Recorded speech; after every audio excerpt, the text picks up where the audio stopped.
How to get transcript from a YouTube video. Hello everybody and welcome back to our channel. So let's get started without any further ado. For that, you want to go ahead and simply open any browser in your PC.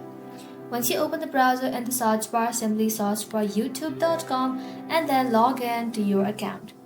Once you're logged into your account, you want to go ahead and simply navigate to the video you wish to transcribe.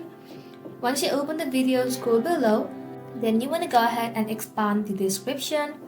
Just like so, scroll below again, then you'll be able to find an option that says Show Transcript.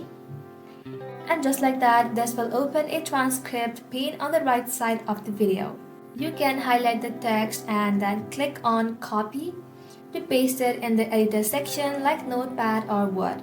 This feature is only available if the video has caption enabled.